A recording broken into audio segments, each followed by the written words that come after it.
Hey friends, welcome to Woman-Owned Wallet, the podcast. I'm your host, Amanda Dare, a serial entrepreneur who has already made all of the money mistakes, so you don't have to. Now I'm working on my money mindset, expanding my companies, and having open conversations with women around a subject that shouldn't be so taboo, money. My company, Woman-Owned Wallet, and I are determined to help you foster a more positive relationship with your wallet and help you create a life that makes you say, wow. Hey, moneymakers. Welcome back to another episode of Woman-Owned Wallet, the podcast. Today, I am joined by the amazing, the beautiful Melissa. I feel like that should be a cool echo. It didn't work out. Maybe another time. But thank you so much, Melissa, for coming back on the podcast. For sure. I'm so excited to be here. I love all of our little conversations, and I love talking to people later that say they love our little conversations, and I'm excited to have some more. I feel like the minisodes are just like a little quick, like get myself together today vibe. So, I mean, you can listen in if you have like a short drive to the grocery store, or like if you're on a lunch break or anything. So the money mindset minisodes with Melissa is definitely, I mean, they're some of the most popular episodes ever because they're just like little quick tips. Yeah, I mean, you can hide in the bathroom long enough to listen to an episode and legitimately people won't worry. They would not be concerned. So today we want to chat a little bit about motherhood and money. Like you guys are surprised. Boom, boom, boom. I feel like half my conversations are motherhood, even though I don't have a child currently, but I'm preparing. And I feel like when I have so many amazing moms on this podcast, like I'm like, tell me all the things. What's it like? So I would just want to chat through that a little bit. So first off, let's start at Galentine's Day. So you girls came to hang out with you at Galentine's Day and y'all had a great time. And I'm not putting words in her mouth. She told me that. I did. We had so much fun. The girls had a blast. It was like way bigger scale than I had prepared them for. I think they were very surprised at the scale of it. They were in love with the puppies. The puppy kissing booth. Was the very first thing they wanted to do. And I made them wait and get the hair glitter streaks. And the whole time they're like, can we have the puppies? Can we have the puppies? So I loved it because it's a great opportunity for me to show the girls, you know, look at all these women out here doing what they love to do, living out their dreams. And they're all doing such different things. Yeah. You know, I didn't think about it quite so much before I had kids, but like there's a bajillion things that you can do in the world, like things that we don't even know about. Yeah. And the idea that I don't know what my kids want to do. Like they're both so different. And they're so young. They're so young. They could do legitimately anything.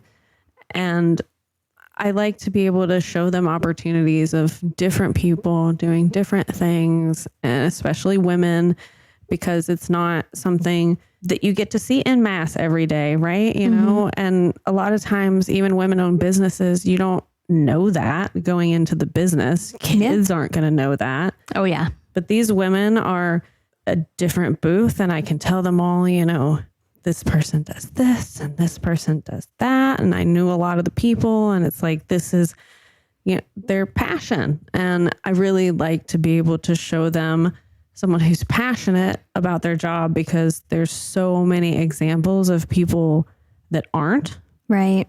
That I think a lot of people grow up. I know I grew up thinking that you don't really have to like your job. Mm-hmm. And I don't want that to be their default. Yeah. I would rather them think that you have every opportunity to go out and do something that you love and enjoy. And, you know, maybe if it doesn't always work out that way, you learn to deal with it at the time. But taking them and giving them the opportunity to see all those women, super exciting. And I got to get out of the house, and there was music, and we got dessert. And I got to buy more earrings from I Am the Evergreen, which she loves I Am Evergreen. And we might be her two biggest fans. I like stopped her after. I was like, I'm so obsessed with you. Love it. I can't stop buying the earrings. Like 6 pairs probably, at least. At least, yeah. I kind of have a problem.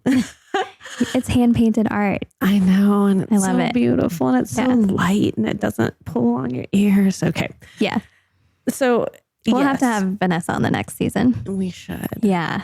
She would love it. But it was just such a fun atmosphere and a great opportunity to show them something that they don't get to see every day. I got that a lot actually that day. Like there were a lot of young women that were there or young girls that were there that they would even say, oh, Mom, you have to call this person because like this is such a cool event. Like it's still going on for a few hours. They could totally come. And then that person showed up.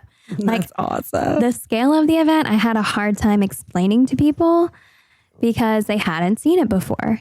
And I was like, no, I'm serious. Like, don't get me wrong. I've been to a lot of Galentine's parties. I've hosted a lot, but they've all been maybe like all definitely under 100 people. And to have 550 people plus like everybody that was there, and then know that every single like purchase that you made that day and every single dollar that you had went into the wallet of a woman, like, fuck yeah, so good. It was magic. Yeah. And like the like eyes that lit up from the little girls when they learned that, I was just like, yeah, everything's from a woman-owned business. And like, what? Everything? And I was like, yeah, of course. You know, like that's our thing. That's what we do here.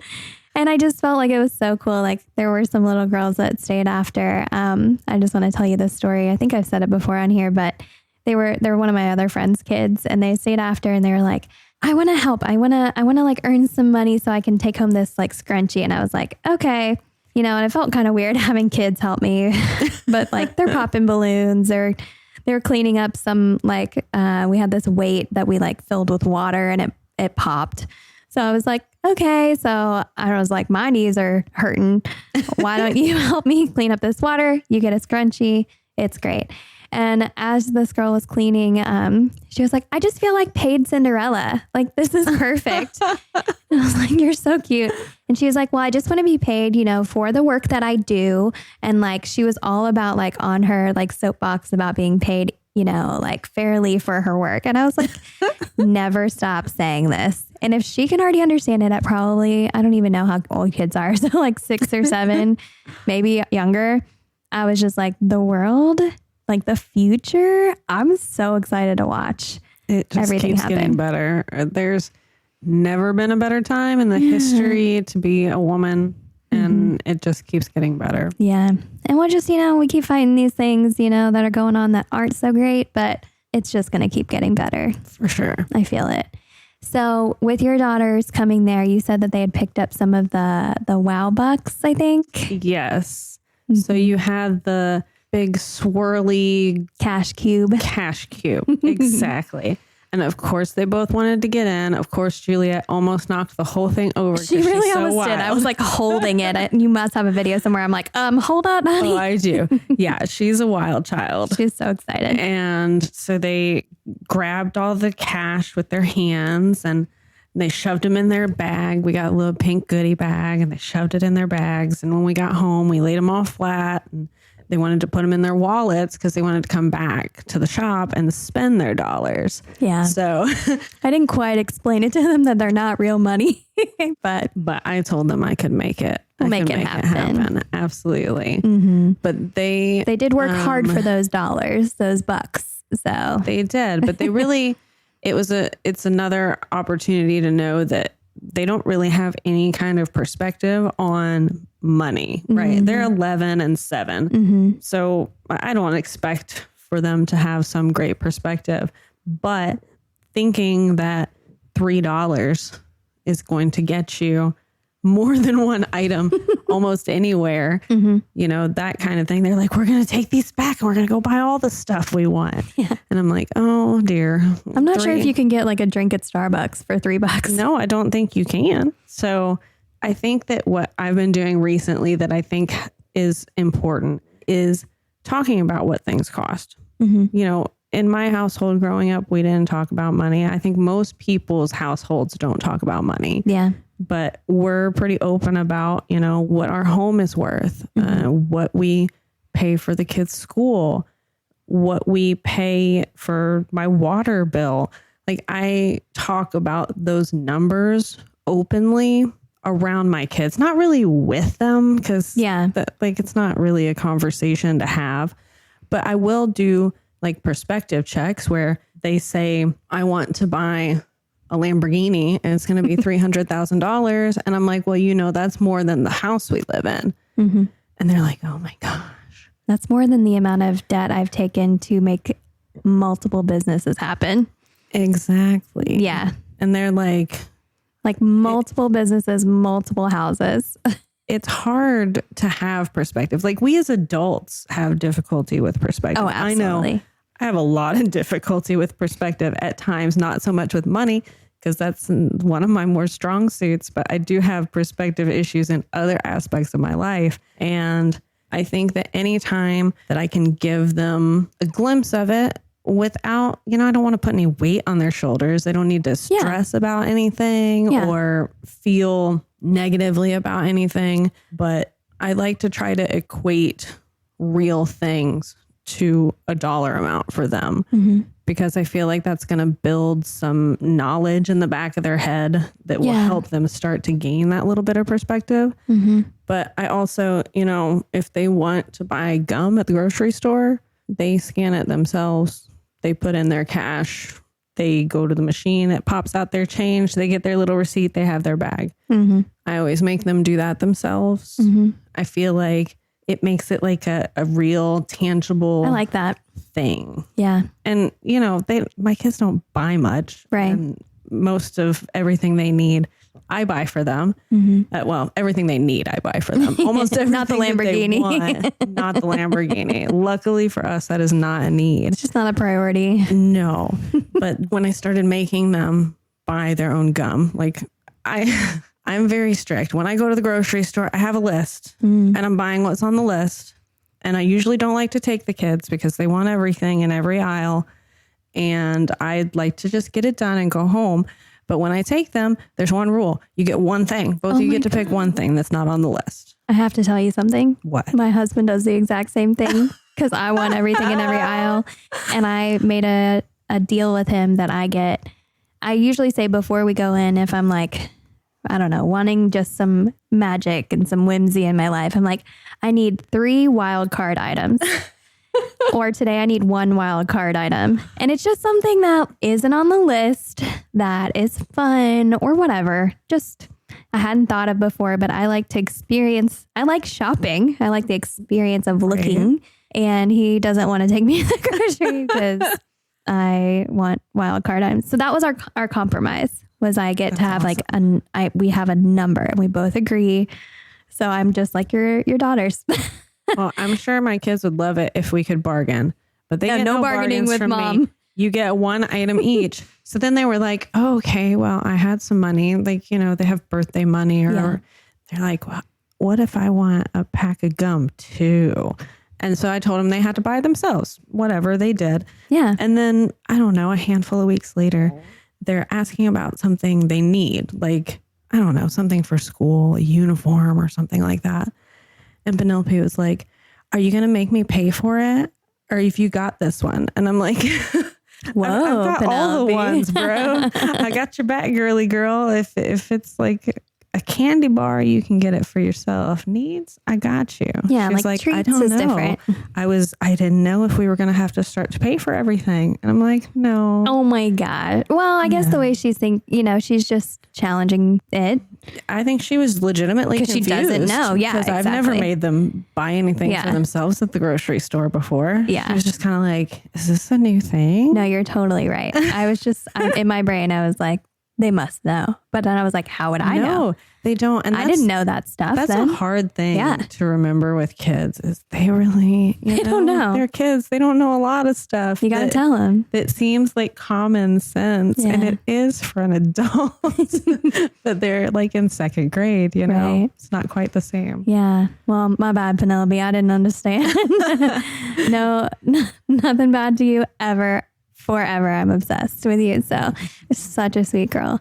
And I don't know, there's just like so much that I was like, you're right. I guess I wouldn't have thought of that too, but I don't remember being 11.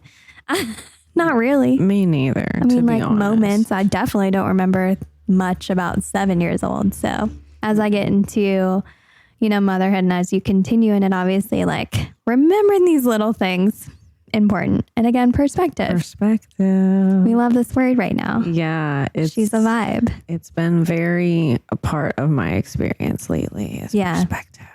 And so how do you think that they're going to earn like their first dollars besides, like birthday money or Christmas money or something like before they have their first real job? Do you have any plans for that?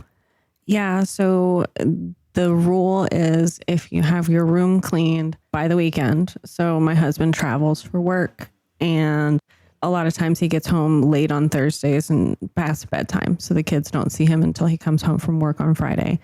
So you have until then to get your room clean. Right. And if it's clean by that date at that time, you get an allowance. Now we have some ancillary things like helping me put up the dishes, even though I've kind of pulled away from that, and helping me put up the dishes, that's just part of living in my house. Like these dishes are yours and mine. I do all your laundry. You can help us with all of our dishes. Yeah.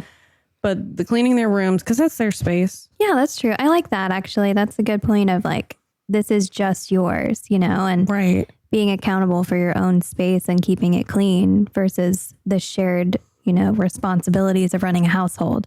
Yeah. It's very different. They wanted to get paid for everything. Yeah. And I'm like, great for you. Like very, very entrepreneurial of you. But some things you have to do just because you're a member of this house, and that's what we need done. They're but like, your Mom, personal space. We want 7 revenue streams. They want 700 revenue streams, right? They need that Lamborghini. Yeah. But your space, their space. But yeah, clean their own space. And then, we had given extra jobs, one of which was wash the dogs. And they love washing the dogs. So they were wanting to wash the dogs and not wanting to clean their room. So we had to say, if you don't meet the minimum threshold of cleaning your room, you won't get money for any of the other chores. Just because like this is your bare minimum expectation. You don't get to pick and choose. And a lot of it is teaching them what life is going to be like when they're adults. You'll have a job. You're not going to like every part of it, but you don't get to pick and choose. I mean, to some extent you do. Yeah. But in general. No, I mean, even in my entrepreneurial career, tomorrow is like a lot of accounting stuff. Like I have meetings with my lawyer and like I have like a whole social media thing and we're preparing for an event this weekend. Like we're all, we have a lot of stuff to do tomorrow, and organizing that all and figuring out how am I going to get it done on time, like you're teaching them, and how am I going to get done the stuff I don't love as much, like signing paperwork or literally physically carrying greenery walls downstairs. Like I have to get through those things because they make the next thing better and you have to get through them. So I appreciate that you're teaching them that. Yeah, it's hard to conceptualize that the rest of your life you're going to have to work for what you get. That's another thing. Like my kids, since the pandemic, I worked at home for a couple years, and now I'm like a hybrid, part in the office, part at home. And so they've seen me work. So they know what my job is like on a daily basis. They don't see my husband work. My husband's job is, significantly more time consuming. It's higher level. Like when he's gone out of town, he's working constantly. It takes most Monday to Friday of his life. Right. But they don't see that perspective because they don't get to watch him. Yeah. Right. He's just gone doing his thing. So they're like, oh, Mom, you work so much. Like, I wish you didn't work so much. While their dad, works twice as much as I do. And to teach them like the perspective of the more work you do, the more you make. Like I have stepped back from a lot of things because I want to be available to spend that time with my kids. And they just don't understand that perspective of it at all. They see that I work every day. So they feel like that's doing a lot. But I have to try to teach them that I do what I do because the choice that I'm making is to be available for you guys so that you can do your sports stuff and so that I can be there when all these things happen and I can take you to the doctor appointments and the orthodontist and the dentist. And there's so many things and so many appointments and all the stuff. Care for you. Yeah, you're caring for them. Right. Mm-hmm. And that matters. Like daily. Obviously their dad does too, but in a different way. And it takes totally different way. It takes both to make it happen for sure. Like it does. Physical care and emotional care and financial care. There's so much that goes into raising a child, obviously. A lot of money goes into raising a child. And the more things you want to do with that child, the more money you need to do it.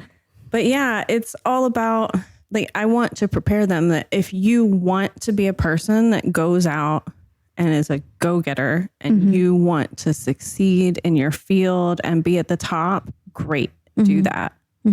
If you want to be a person that takes something that they're happy with and gives it what they're comfortable with giving it so that they can do this other thing that they want to do too, great, go for that.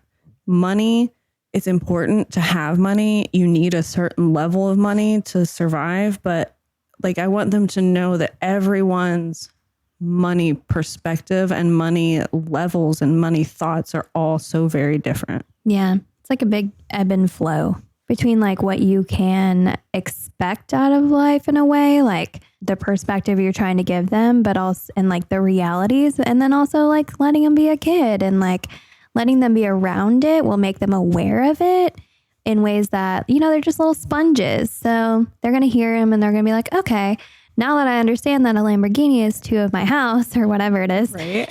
Like, I wonder what the water costs. And maybe I'm like, oh man, this dishwasher runs every night. Like, you never know when they're going to have these like little light bulb moments, and they should happen slowly and they should happen tenderly and delicately in some ways, because there's still so much of like their childhood that they are taking care of.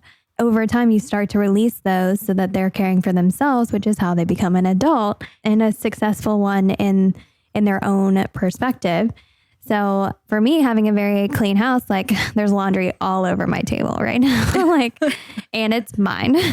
Like I still feel sometimes when I go home, I'm still like, oh man, I wish that I had a little bit extra time. Guess what, Amanda? You fucking do.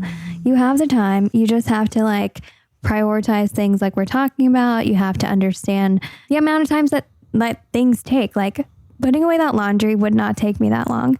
But the amount of effort and energy that I have to do into like convincing myself to do the laundry, because it's the thing I don't feel like doing today, is very different. Or better yet, the next step, which is where I'm at, is accepting that you're just a person that is going to have laundry laying around. Yeah, like it's okay. I will wash laundry all day long. I'll wash it, I'll dry it, no problem. Getting it put up, it just feels very difficult to me. Now I'm washing mine and both the kids. John does all his own laundry because he's particular. But it's okay. Yeah. If I have a laundry basket full of clean clothes on the floor outside the laundry space, they're clean. What does it matter? Like nobody's judging me about having it. Just me. Just me I'm judging myself that my laundry should be put up. And I even thought like my husband would judge me in some way. And literally I came home the other night and I could barely keep my eyes open. I was just so tired from, this is a big week for podcast recording. We have a lot going on, as I've discussed multiple times. And I never quite got the understanding that I can be at different levels at different times with everything. And I know we talk about prioritizing stuff a lot and everything like that, but I often choose to prioritize my business because people rely on me for money, for food on their table, for their laundry to be able to run at their houses, for their water bill, whatever. And so I prioritize that.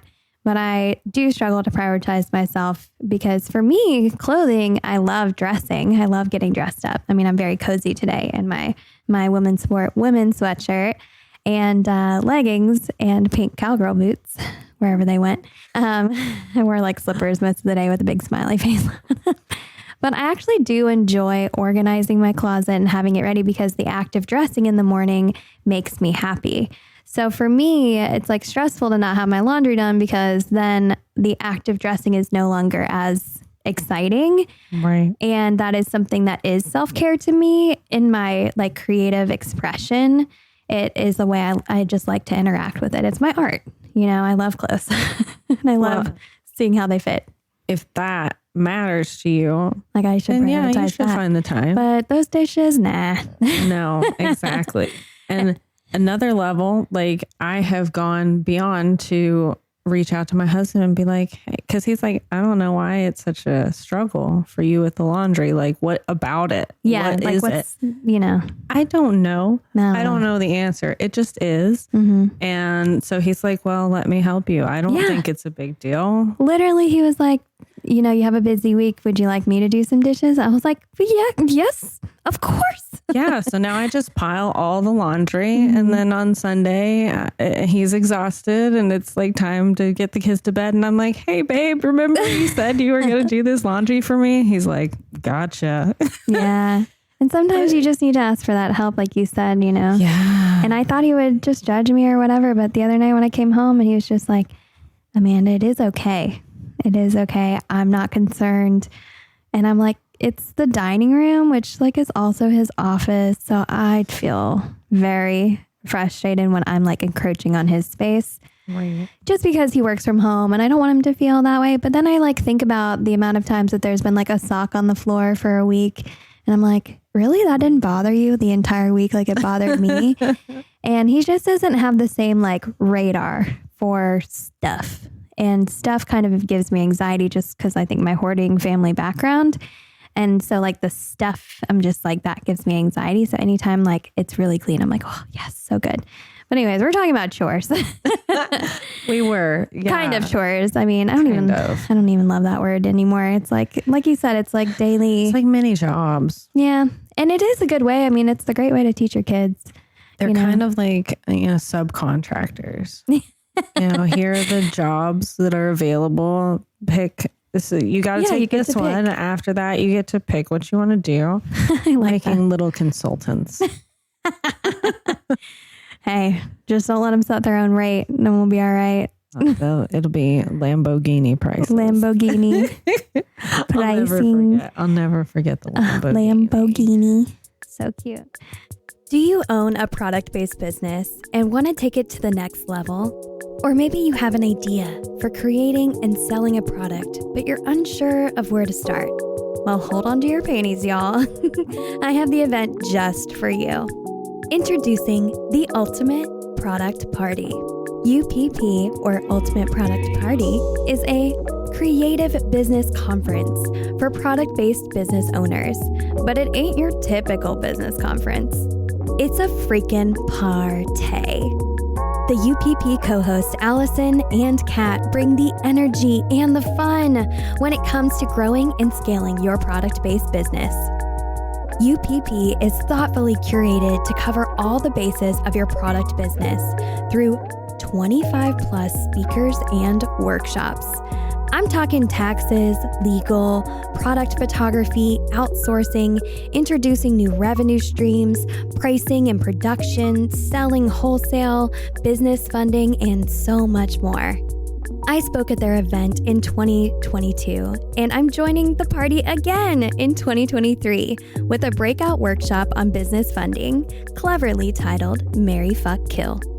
If this sounds like what you need to take action in your business, I want to see you at the Ultimate Product Party in Nashville on May 17th and 18th of 2023. The UPP party is happening at Galentine Hall, and word on the street is that it's going to be even more epic than last year. So what are you waiting for? Head over to the show notes and snag your ticket to join me at the Ultimate Product Party. I promise you won't regret it. So cute. Well, I mean, now that we've gone on this whole tangent, don't worry, y'all. We won't keep talking about my laundry.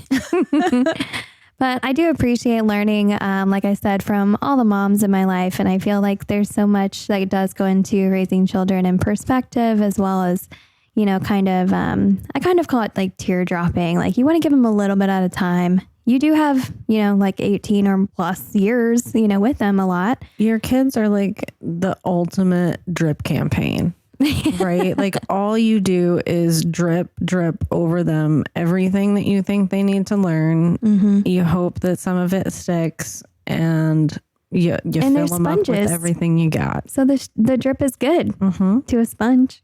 Absolutely. They get a little bit more cozy and they expand, and then their minds expand. What a great analogy. I love Sponges and drips. Mm-hmm. That's all kids are. Drippy sponges. Drippy sponges. And then they go on the world and they wring out the stuff that they didn't like and they keep the stuff they did like. And that's what my mom and I talked about a lot. Is like, it doesn't mean anything bad that you pick some stuff and not some other stuff. It's just whatever works for you. Yeah, for sure. Mm-hmm. And, the goal is that they become who they want to be. Yeah, they get to choose and they get to obviously see how you ran a household and how you raised them. But who knows with how the world's changing and how exciting it is that it's changing all the time. What even is going to be available knowledge or whatever by the time, they're going to college or just working jobs or just being adults, like whatever they're doing, Think how different the world was when we were 10. Oh my God. I don't think there was internet. No? Maybe internet. Yeah, I think so. I can't remember. We didn't have them in our houses. I didn't have it. Oh, you're right. I didn't have it at least until probably 7 at least. So, and it was dial up. Mm-hmm. And now there's so much more information. Like there's always like, but there's always like these things that come out that like the top 10 jobs 10 years from now, like don't even exist yet. That's crazy. Think about. Blows my mind every time. But I appreciate you for giving me some mommy and motherhood advice on money with kids and perspective and just making me realize that as it comes, I'm just going to be a little teardrop and they're going to be a little sponge and we'll see how it goes. Yeah. Sometimes you'll squeeze them out a little bit. But in the end, it's a pretty amazing adventure. Yeah. I'm excited to join the club one day. So we'll get there. Well, thank you so much, Melissa, for joining me on the podcast. I appreciate you so much. I'm just obsessed with you. And every time I think about you, I get happy. So I just really appreciate having you in my life. And, whether that's a little or a lot, it's always good to me. So how can everybody, follow you if they want some more advice or want some money mindset coaching? Let them know how to put money into your wallet.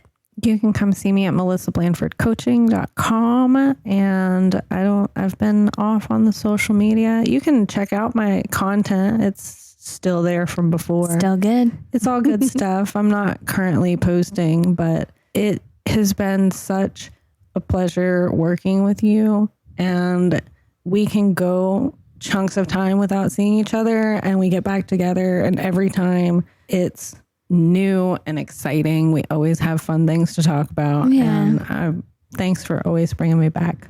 Love you. Heart, love you.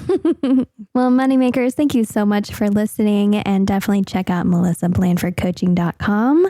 I'm obsessed with her. I hope that you hire her, put some money in her wallet, but yeah, just like let her know when you need her. So moneymakers, until next time, go out there and make that money.